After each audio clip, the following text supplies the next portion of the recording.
మాజీ మంత్రి నల్లపరెడ్డి ప్రసన్నకుమార్ రెడ్డి వన్ని వెన్నుపోటు రాజకీయాలేనని తెలుగుదేశం పార్టీ రాష్ట్ర కార్యనిర్వాహక కార్యదర్శి జీవీఎన్ శేఖర్ రెడ్డి ఘాటు వ్యాఖ్యలు చేశారు. నెల్లూరు జిల్లా తెలుగుదేశం పార్టీ కార్యాలయంలో ఆయన మీడియాతో మాట్లాడారు. ఎమ్మెల్యే ప్రశాంత్ రెడ్డి గురించి మాట్లాడే అర్హత నీకు లేదని హితవు పలికారు. నువ్వు కోవూరు నియోజకవర్గంలో చేసిన పాపాలు, దౌర్జన్యాలు, దోపిడీలన్నీ రాష్ట్ర ప్రజలకి బాగా తెలుసన్నారు. తెలుగుదేశం పార్టీ జిల్లా ఉపాధ్యక్షులు కరకట మల్లికార్జున్, జిల్లా కార్యనిర్వహణ కార్యదర్శులు భూలోకం విజయ్ కుమార్, పొన్నుబోయిన చెంచుకిషోర్, జొన్న శివకుమార్, పెల్లేటి సతీష్ కుమార్ రెడ్డి కార్యక్రమంలో పాల్గొన్నారు. మా కోవూరు శాసనసభ్యులు, మా ప్రియతమ నాయకురాలు శ్రీమతి వేమిరెడ్డి ప్రశాంత్ రెడ్డి గారి గురించి కొన్ని అసత్య ఆరోపణలు, వ్యక్తిగత దోషణలు చేయడం జరిగింది. దానికి ముందు రోజు నల్ల చొక్కా వేసుకున్నటువంటి నల్లపరెడ్డి ఒక కోవూరులో ర్యాలీ చేయడం జరిగింది. ఆ ర్యాలీ ఉద్దేశం ఏంటంటే, మా నాయకుడు జగన్మోహన్ రెడ్డి గారు పిలిపించారు, వెన్నుపోటు దినముగా 4వ తేదీ అని చెప్పి ఆ పిలుపు మేరకు మేము ర్యాలీ చేశాం.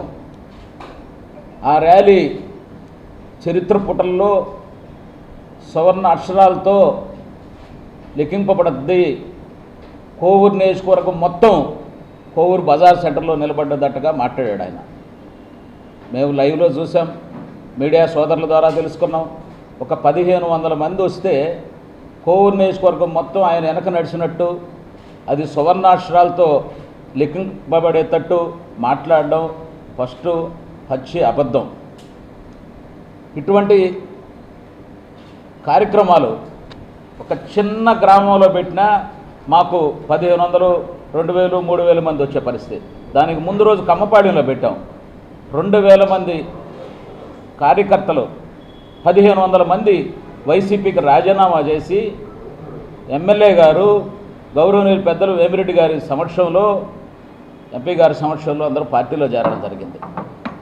వారి మీద, చేరిన వారి మీద కూడా అభూత కల్పనలు, అసత్యదూరమైనటువంటి మాటలు మాట్లాడడం జరిగింది. ముందు ర్యాలీ జరిగిన రోజు మాట్లాడినటువంటి భాష ఒక్కసారి మనం చూస్తే, ఆయన మొదటిగా వెన్నుపోటు దినం అన్నాడు. అసలు వెన్నుపోటుకు పుట్టినిల్లు ఎవరిది? వెన్నుపోటు రాజకీయాలు నేర్పింది రాష్ట్రానికి జగన్మోహన్ రెడ్డి, ఈ నెల్లూరు జిల్లాకు నేర్పింది నల్లపరెడ్డి ప్రసన్నకుమార్ రెడ్డి. జగన్మోహన్ రెడ్డి రాజకీయ అరంగేట్రమే వెన్నుపోటు రాజకీయం మొదలైంది. కడప పార్లమెంటు ఎంపీగా ఉన్నటువంటి వైఎస్ వివేకానంద రెడ్డి గారి చేత రాజీనామా చేయించి మధ్యలో ఉప ఎన్నికలు తెచ్చి జగన్మోహన్ రెడ్డి గారు ఎంపీగా గెలవడం జరిగింది. ఫస్ట్ చిన్నాయనకి అక్కడ వెన్నుపోటుతో ప్రారంభమైనటువంటి జగన్మోహన్ రెడ్డి రాజకీయం అంచెలంచెలుగా ఎదిగి ఈ రాష్ట్రంలో వెన్నుపోటు రాజకీయాలకి పునాదులు వేసినటువంటి జగన్మోహన్ రెడ్డి ఈ జిల్లాలో వెన్నుపోటుకి పుట్టినిల్లు, నిర్వచనం అన్నీ నల్లపరెడ్డి ప్రసన్నకుమార్ రెడ్డి. రాజకీయాల్లో పెద్ద కుటుంబాలు నెల్లూరు జిల్లాలో నేదురుమల్లి, ఆనం, సోమిరెడ్డి ఇటువంటి కుటుంబాలు ఉన్నాయి. ఎవరు కూడా ఇటు వెన్నుపోటు రాజకీయాలు ఎక్కడా కూడా చేయలే. వెన్నుపోటు అంటే మీనింగ్ ఏంది?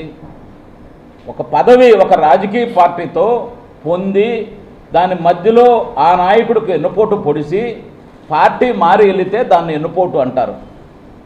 జనరల్గా 2024లో వచ్చినటువంటి జనరల్ ఎలక్షన్స్లో వాళ్ళు ఎటువంటి పదవి కూడా లేదు.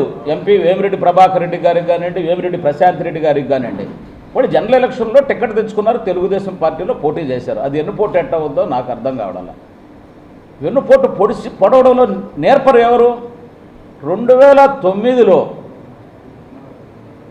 ప్రసన్నకుమార్ రెడ్డి గారిని కోవూరు నియోజకవర్గ ప్రజలు తెలుగుదేశం పార్టీ అభ్యర్థిగా గెలిపించినప్పుడు పసుపు పారాణి ఆరకముందే నెల రోజులకే ఆకర్ష్ అనే పథకం ద్వారా ఫస్ట్ ఆంధ్రప్రదేశ్లో ఆకర్ష్ అంటే గుర్తుకొచ్చేది ఎవరు? నల్లపరెడ్డి ప్రసన్నకుమార్ రెడ్డి గారు. ఆపరేషన్ ఆకర్ష్ అని ఫస్ట్ అది స్టార్ట్ అయింది. నెల రోజులకే కసక్కన చంద్రబాబు నాయుడు గారిని కత్తితో వెన్నుపోట్లు పొడిసి, నువ్వు పార్టీ కార్యకర్తలు ఓట్లేసిన ప్రజల్ని నట్టేట ముంచి ఫస్ట్ వెన్నుపోటు అక్కడ నీతో నెల్లూరు జిల్లాలో స్టార్ట్ అయింది. నువ్వు వెన్నుపోటు గురించి మాట్లాడితే మేము వినాలా, మేము నవ్వుకోవాలా? మీడియా సోదరులందరూ కూడా తెలుసు వెన్నుపోటు అంటే నల్లపురెడ్డి ప్రసన్న కుమార్ రెడ్డి జిల్లాలో అని చెప్పి. సరే, ముఖ్యంగా ఇది మాట్లాడుకుందాం. తర్వాత జగన్మోహన్ రెడ్డి గారు వాళ్ళ నాయకుడి గురించి చెప్పాడు. మా నాయకుడు చెప్పాడు మేము చదివితే తప్పేంది, మా నాయకుడు పంపించిన పేపర్ మేము చదివితే మీకు ఇంత బాధ ఏంది అన్నాడు. అసలు వెన్నుపోటు గురించి మాట్లాడేటప్పుడు నీకు అర్హత ఉండాలి, ఫస్ట్ నీకు ఆ క్లారిటీ ఉండాలి.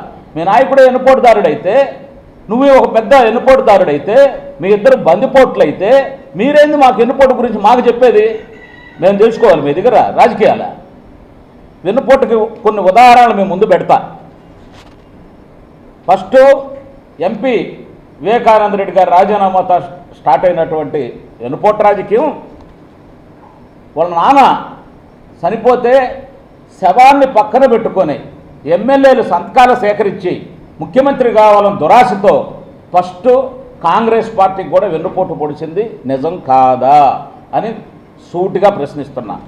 తర్వాత పార్టీ వద్దన్నా ధిక్కరించి ఓదార్పు యాత్ర చేసినటువంటి జగన్మోహన్ రెడ్డి గారు కాంగ్రెస్ పార్టీకి వెన్నుపోడిచింది నిజం కాదా అని అడుగుతున్నా. కాంగ్రెస్లో ఉన్నటువంటి జగన్మోహన్ రెడ్డి ముఖ్యమంత్రి పదవి ఇవ్వలేదని నిర్దాక్షిణంగా కాంగ్రెస్లో గెలిచినటువంటి శాసనసభ్యులు ఎమ్మెల్యేల చేత రాజీనామా చేయించి ఎవరో ఒక వైఎస్ఆర్ అభిమాని పార్టీ వైఎస్ఆర్సీపీ పార్టీ రిజిస్టర్ చేసుకోరుంటే నిర్దాక్షిణంగా ఆ పార్టీని పెరుక్కొని ఆ పార్టీలో నువ్వు పోటీ చేయించిన వాస్తవం కాదా? కాంగ్రెస్ తరఫున గెలిచిన వాళ్ళు రాజీనామా చేయించి అది కాంగ్రెస్ పార్టీకి వెన్నుపోటు కాదా అని అడుగుతున్నా. ఇంకా ప్రధానమైనటువంటి అవినీతి కేసులు, కిట్ ప్రోపో కేసుల్లో జైల్లో ఉన్న జగన్మోహన్ రెడ్డి రా చెల్లి రా తల్లి అని అమ్మని చెల్లిని పిలిచి మోకాళ్ళు కీళ్లు పోయేటట్టు షర్మిలమ్మ చేత వాళ్ళ చెల్లెల చేత 3000 కిలోమీటర్ల పాదయాత్ర చేసి ఒక ఎంపీ పదవి ఇచ్చావా? ఒక ఎమ్మెల్యే పదవి ఇచ్చావా? కనీసం పార్టీలో పదవి ఇచ్చావా? ఎటువంటి పదవి లేకుండా ఒక అన్న వదిలిన బాణం ఏమైపోయింది ఈరోజు? ఎక్కడుంది అన్న వదిలిన బాణం? నీ పార్టీలో ఉందా? నీ కుటుంబంలో ఉందా? అది వెన్నుపోటు కాదా అని అడుగుతున్నా. ఆమెకు పొడిచింది నువ్వు రక్తపోటు. నీ రక్తం పంచుకొని పుట్టినటువంటి నీ సొంత చెల్లికి పొడిచింది రక్తపోటు. నీ తల్లి వైఎస్ఆర్సీపీ పార్టీ గౌరవ అధ్యక్షురాలుగా ఉంటే నువ్వు నిర్దాక్షిణంగా గౌరవ అధ్యక్షురాలుగా ఉన్నటువంటి అగౌరవంగా దింపేసి నియంతృత్వంగా ఎప్పుడు నేనే అధ్యక్షుడిగా ఉండాలని చెప్పి ఒక రాజ్యాంగం రాసుకున్నది నువ్వు కాదా? నువ్వు పొడిచింది ఏ పోటు నాయనా? తల్లికి పొడిచినట్టు తలపోటు. పోట్ల గురించి మాకు చెప్తున్నావు నువ్వు. ఇంకా నీ గురించి ఇంకా చెప్పాల్సి ఉంటే సొంత చిన్నానని ఎంపీ పదవికి అడ్డు వస్తున్నాడని చెప్పి గొడ్డల పోటు పొడిచింది ఎవరినాయన?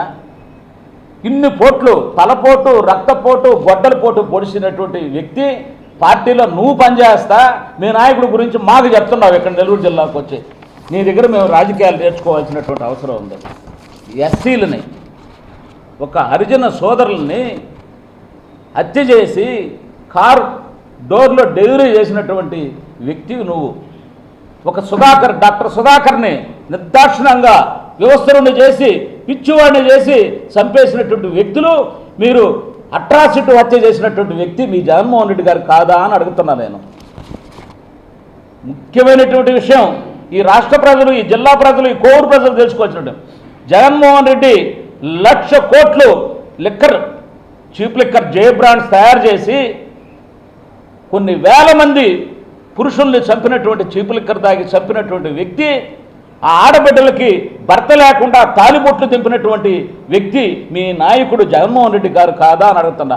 ఆ పిల్లలకి తండ్రి లేకుండా హలో లక్ష్మణ ఏడుస్తుంటే ఈ జే బ్రాండ్లు తాగి లిక్కర్ స్కామ్లో మీరు ఏ పోటు పొడిచారు నాయన అని మిమ్మల్ని అడుగుతున్నా.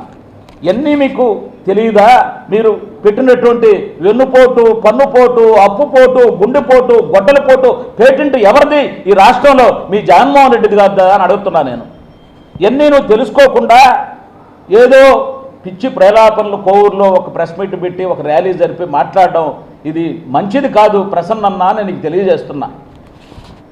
నీ కుటుంబం, జగన్మోహన్ రెడ్డి కుటుంబం ఏగలేక నీకు మొత్తం నీ తలపోటుతో ఏగలేక నీ కుటుంబం నుంచి జగన్మోహన్ రెడ్డిని వెలివేసింది వాస్తవం కాదా అని అడుగుతున్నా. అదేవిధంగా నల్లపురెడ్డి సోదరులు ప్రసన్న కుమార్ రెడ్డి గారు అక్కడ పోయి వాళ్ళ కులదేవత మీద ఒట్టేసి ఈ కాకి మా ఇంటి మీద వాలదు, మా తమ్ముడి ఇంటి మీద వాలదు అని చెప్పి అన్నదమ్ముళ్ళు విడిపోయి ఒట్టేసి చెప్తున్నానని చెప్పినటువంటి కోటమ్మ సాక్షిగా, నీ కులదేవత కోటమ్మ సాక్షిగా నువ్వు చెప్పింది వాస్తవం కాదా అని అడుగుతున్నా. మాట మీద నిలబడతావా? నాలుక మడతేసి ఏదో ఒకటి మాట్లాడాలా, ఉనికిలో ఉండాలా అనే ఉద్దేశంతో నువ్వు మాట్లాడుతున్నావా అని అడుగుతున్నాను నేను. ఒక స్త్రీ ఆంధ్ర రాష్ట్రంలో కోవూరు నియోజకవర్గంలో 60 ఏళ్ళు మనకు శాసనసభ్యుల ఎన్నికలు జరుగుతున్నాయి. బసవారెడ్డి శంకరయ్య నుంచి పెళ్లకూరు రామచంద్రారెడ్డి, నల్లపురెడ్డి శ్రీనివాసరెడ్డి నుంచి అందరూ మహానుభావులు అందరూ కూడా కోవూరు నియోజకవర్గంలో పోటీ చేశారు. ఎవ్వరికి రానటువంటి విజయం మహిళలు, ప్రజలు అందరూ కూడా ప్రశాంతమ్మ గారికి 55,000 ఓట్లు, నీకు వచ్చినటువంటి 40,000ని తొక్కి 55,000 అదనంగా మెజార్టీ ఇస్తే ఒక స్త్రీ పట్ల మాట్లాడే భాష నేర్చుకోవాలి నువ్వని నేను ప్రసన్నకు తెలియజేస్తున్నా. అందుకే జగన్మోహన్ రెడ్డి గారిని, నల్లపురెడ్డి ప్రసన్న కుమార్ రెడ్డి గారిని మీరు పొడిచినటువంటి పిడుగుపోటుతో సముద్రంలో పోటు అని ఉంటుంది, పోటు ఆట అని, ఆ పోటులో కలిపేశారు ఆ పార్టీని అని చెప్పి తెలియపరుస్తూ ఉన్నా. ముఖ్యంగా నీ నియంత్రిత పోకడలను తట్టుకోలేక, నీ నిరంకుశ పాలన తట్టుకోలేక 151 సీట్లున్నటువంటి వైఎస్ఆర్ పార్టీని 5 తీసేసి 2 బకెట్లు పెట్టి 11 సీట్లు ప్రతిపక్ష హోదా కూడా లేకుండా చేసినటువంటి ఈ రాష్ట్ర ప్రజలు విఘ్నులు, అదేవిధంగా కోవూరు ప్రజలు ప్రశాంతం కోరుకుంటున్నారు. అందుకే ప్రశాంతమ్మకు ఓటేశారని చెప్పి మీకు తెలియపరుస్తున్నా. నువ్వు చేసిన అరాచకాలు, నువ్వు చేసినటువంటి పాపాలు, నువ్వు చేసినటువంటి దోపిడీలు, నువ్వు పెట్టుకున్నటువంటి బ్రోకర్లు, ఎన్ని పాపాలు కోవూరు నియోజకవర్గంలో చేస్తున్నారు ఈ రాష్ట్ర ప్రజలకి, జిల్లా ప్రజలకి, కోవూరు నియోజకవర్గ ప్రజలకు తెలుసు అని చెప్పి మీ ద్వారా ఒకసారి సూటిగా ప్రసన్న కుమార్ రెడ్డి గారిని ప్రశ్నిస్తూ ఉన్నా. నీకు ఓటు అనే ఆయుధంతో పోటు పొడిచి ఇంటికి పంపించినా నువ్వు మారలేదు, నువ్వు మారుతావా అని ఆశిస్తే మారలేదని నీకు ఈ పత్రికా ముఖంగా తెలియజేస్తూ ఉన్నా. అది వాళ్ళు బాసు నల్ల చొక్కా వేసుకున్న నల్లపురెడ్డి పోట్లయితే, పోట్ల గురించి ఇంకా ప్రసన్న వెరైటీగా చెప్తున్నాడు. మీ నాన్న చనిపోయిన తర్వాత ప్రసన్న కుమార్ రెడ్డి గారిని ఒకటే ఒక క్వశ్చన్, మీ నాన్న చనిపోయిన తర్వాత పెద్దలు పార్టీ పెట్టినటువంటి స్వర్గీయ ఎన్టీ రామారావు గారు ఆ రోజు టికెట్ ఎవరికి ఇస్తా అన్నారు? మా నాయకుడు ఉన్నాడు నెల్లూరు జిల్లాలో సోమిరెడ్డి చంద్రమోహన్ రెడ్డి గారు, సోమిరెడ్డి చంద్రమోహన్ రెడ్డి గారు కోవూరులో పోటీ చేస్తారని చెప్పి ఎన్టీ రామారావు గారు రోజు చెప్తే వద్దు అని ఆయనకి ధైర్యంగా చెప్పలేక చంద్రమోహన్ రెడ్డి గారు చిన్నగా పక్క నుంచి అడ్డు ఇటు నుంచి నచ్చజెప్పి ఎన్టీ రామారావు గారికి వాళ్ళ కుటుంబంలో తండ్రి చనిపోయి ఉండారు నల్లపురెడ్డి శ్రీనివాసరెడ్డి గారు, ఆ రోజు జరిగిందో ఏదో జరిగింది, పొరపాటును దిద్దుకుంటారు, టికెట్ వాళ్ళ కుటుంబంలో ఇస్తామని చెప్పి నచ్చజెప్పినటువంటి నాయకుడు సోమిరెడ్డి చంద్రమోహన్ రెడ్డి గారు, నీకు మేనమామ. ఆ రోజు సరే మా చంద్రమోహన్ రెడ్డి గారు పోటీ చేస్తాడు అని చెప్పినప్పుడు తర్వాత ఆయన నచ్చజెప్పిన తర్వాత నల్లపురెడ్డి రాజేంద్ర కుమార్ రెడ్డి గారికి టికెట్ ఇవ్వాలని చెప్పి స్వర్గీయ ఎన్టీ రామారావు గారు నిర్ణయిస్తే, కాదు పెద్ద కొడుకు నల్లపురెడ్డి ప్రసన్న కుమార్ రెడ్డి గారు ఉన్నారు, ఆ కుటుంబంలో పెద్ద కొడుకుగా నీకు టికెట్ ఇస్తే బాగుంటుందని చెప్పి నచ్చజెప్పి ఇప్పించినటువంటి నీ మేనమామ శ్రీ సోమిరెడ్డి చంద్రమోహన్ రెడ్డి గారికి వెన్నుపోటు పొడిచింది ఎవరు? ఒక్కరోజైనా 3 సార్లు మంత్రిగా ఉన్నటువంటి శ్రీ సోమిరెడ్డి చంద్రమోహన్ రెడ్డి గారు నీ నియోజకవర్గంలో ఒక్కరోజన్నా తీసుకుపోయి తిప్పావా? నువ్వు అదేమంటే చంద్రమోహన్ రెడ్డి గారిని జిల్లా అధ్యక్షుడిగా ఉంటే నువ్వు బిల్లాడిని అన్నావు, అనొచ్చా? ఒక మేనమావన్ కనీసం బంధుప్రీతి కూడా లేదా నీకు? నువ్వేమన్నా బందిపోటు దొంగలు? బంధుప్రీతి కూడా నీకు ఉండదు. ఈరోజు ప్రశాంత్ రెడ్డి గారు కూడా నీకు బంధువే, సోమిరెడ్డి చంద్రమోహన్ రెడ్డి గారు కూడా నీకు బంధువే. కనీసం బంధుప్రీతి కూడా ఉండదా? నీ స్వార్థ రాజకీయాల కోసం, నీ డబ్బు కోసం, నీ కక్కుర్తి రాజకీయాల కోసం బంధుప్రీతి కూడా చూపించవా అని అడుగుతున్నా. కోవూరు నియోజకవర్గంలో 2012లో చంద్రమోహన్ రెడ్డి గారు బై ఎలక్షన్లో పోటీ చేస్తే అప్పుడు దాకా మామా అని తిరిగినటువంటి నీ సోదరులు తెల్లారేతానికే ప్లేటు ఫిరాయించారు. ప్లేటు ఫిరాయించడంలో నీ నల్లపురెడ్డి మీ తమ్ముళ్ళు మీరు కాదా అని అడుగుతున్నా నేను. మీ తమ్ముడు ఏం ఆడియో రిలీజ్ చేశాడు నీకు? మా అన్న నాకు ఎన్నుపోటు పొడిచాడు అని ఆడియో రిలీజ్ చేశాడు నల్లపురెడ్డి రాజేంద్ర రెడ్డి గారు. మేం చెప్పింది కాదు ఇది, మీడియా సాక్షిగా అందరూ చూసింది ఇది. నువ్వా వెన్నుపోటు గురించి మాట్లాడేది ప్రసన్న అని అడుగుతున్నా. నేను మొన్న కోవూరుకు పోయా, మత్స్యకారుల సోదరులందరూ ఏమయ్యా ఈ టైంలో చేపలు కూడా దొరుకుతున్నాయి, ఎండాకాలం నీళ్లు ఉన్నాయంటే ఇంక ఎక్కడా స్వామి మాకు నల్లపురెడ్డి గుంటలు ఉన్నాయి అన్నారు. నల్లపురెడ్డి గుంటలు అయ్యాడా అని అడిగా. ఆయన తీసినటువంటి ఎర్రమట్టి గుంటల్లో నీళ్లు ఉన్నాయి, వాటిలో చేపలు దొరుకుతున్నాయి అన్నాడు. నువ్వు చేసిన గోతులు ఈరోజు పిల్లలకి శాపాలై కోర్నేసుకోరుకోలు, నువ్వు చేసిన గ్రావిలు మొత్తం ఒక్కటే కాదు, నువ్వు చేసినటువంటి స్కాములు, రైతుల పేరు చెప్పి ఇరిగేషన్ కాలువలు తవ్వకుండా అనే బిల్లులు చేసుకున్నటువంటి చరిత్ర అనేది. గ్రావిలు గోతులు కోట్ల రూపాయలు గుంటలు చేసి ఆ బిడ్డలు ఆ గోట్లో పడి చచ్చే పరిస్థితి తీసుకొచ్చినటువంటి నిత్యమైన రాజకీయం చేసినటువంటి వ్యక్తి నువ్వా నల్లపురెడ్డి ప్రసన్న కుమార్ రెడ్డి అని చెప్పుకోవడానికి కూడా సిగ్గుచేటుగా ఉంది. ఒకప్పుడు నీ దగ్గర 20 ఏళ్ళు పనిచేసినటువంటి మేము సిగ్గుతో తల వంచుకోవాల్సినటువంటి పరిస్థితి వస్తుంది. Masula pest 2025 June 6th, 7th, 8th Manginapudi Beach, Machilipatnam, Gateway of Amravati. Hi Nilor, please subscribe to N3 TV.